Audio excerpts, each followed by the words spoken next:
বন তো হচ্ছে সম্পদের খনি। এবার যেখানে বন সেখানে বন মানে কি অনুন্নত, মানে সকল উন্নতি নেই, ইন্ডাস্ট্রি নেই, হ্যাঁ, ওখানে ইনকামের কি আছে? নাঙ্গল চালাও, জমিতে নাঙ্গল চালাও, ধান করো, হাতিতে খেয়ে দেয়, শুয়োরে খেয়ে দেয়, ময়ূরে খেয়ে দেয়, বানরে খেয়ে দেয়। যেখানে বন নেই সেখানে গ্রামে যদি ধরো একটা তুমি যদি বিঘা বলো বা হেক্টর বলো, যে পরিমাণ ধান ওরা পায়, বনের হিসাব হয় না, পায় না। সহজে সেখানে অভাব থাকে, সবসময় একটা অভাব থাকে। তো জল ফিল্টার ছিল না তখন, ওষুধ ছিল, রোগ ছিল, ম্যালেরিয়া অনেক বেশি ছিল, হাসপাতাল দূরে ছিল। তাহলে একটা রিসোর্স ছিল, সেটা গাছ। আর বাইরের লোকের একটা দরকার ছিল কাঠের। তো ওরা লোভ দেখাতো, যা কাঠ দিলে তো কত টাকা দেবো, কাঠ দিলে তো একটা কাঠের ইয়ে ছিল। এবং সব জায়গায় ভারতবর্ষের সব জায়গায় বিভিন্ন political party, multi party, democracy. এবার কোনো একটা পার্টি যদি স্ট্যান্ডিং থাকে, সেই পার্টি মানে রুলিং পার্টি, ও পার্টিতে কেউ আসতে পারে না। এবার যেহেতু রুলিং পার্টি থাকে, তার তখন দায়িত্ব থাকে গুণটা যদি সরকারি রাখতে হয়। এবার যে পার্টি রুলিং পার্টির থেকে একটু বড় হতে চায়, তাহলে তার তো লোক দরকার। সে তখন ভোগ করে, যা তুই গাছ কাট, আমি তোর পক্ষে আছি। তাহলে এ পার্টি ভাঙিয়ে বি পার্টি হতে গেলে সম্পদ কি?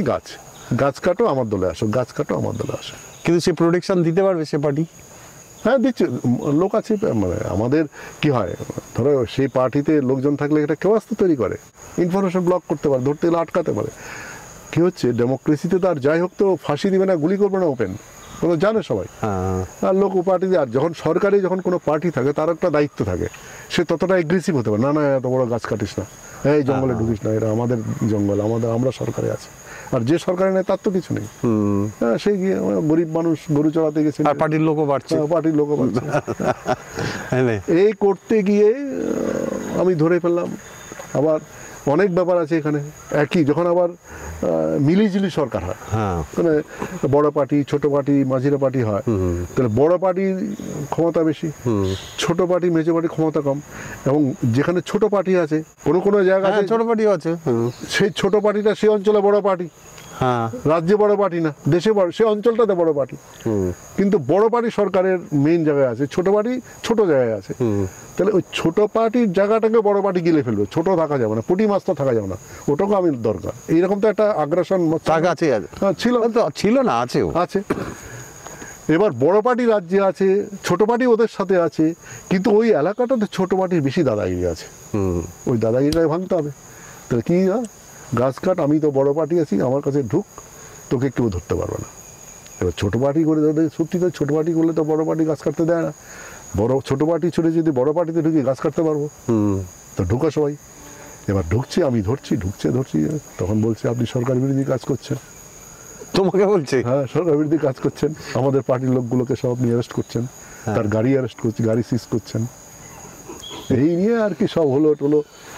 তখন তো তোমার বয়সও কম। হ্যাঁ, কত 26-27 বছর বয়স। তোমার সাহস আছে। তারপর হওয়ার পরে বাস হলো। তখন কি হচ্ছে, এটা মানে আমার যারা উপরের লোক ছিলেন, তারা ভালোবাসতেন, জানতেন, না একে বাঁচাতে হবে, আমাকে একটা ট্রেনিংয়ে পাঠালো। সেটাই আমার জীবনের মোড় হয়ে গেল।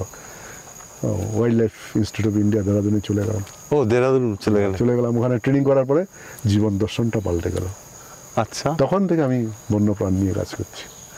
ওইখানে ট্রেনিংটা খুব ভালো। আমার কাছে অনেকে নেগেটিভ ভাবে নেই, আমার কাছে খুব পজিটিভ ট্রেনিং ছিল। আচ্ছা, মানে ফরেস্ট্রি, ওয়াইল্ড লাইফ ম্যানেজমেন্ট আমাকে শিখিয়ে দিল যে ডিপ্লোম্যাটিক ওয়েতে কি করে ফরেস্টকে রক্ষা করা যায়। আপনাদের একটা লাইক আর সাবস্ক্রাইব আমাদের পথ চলার পাথেয় হবে।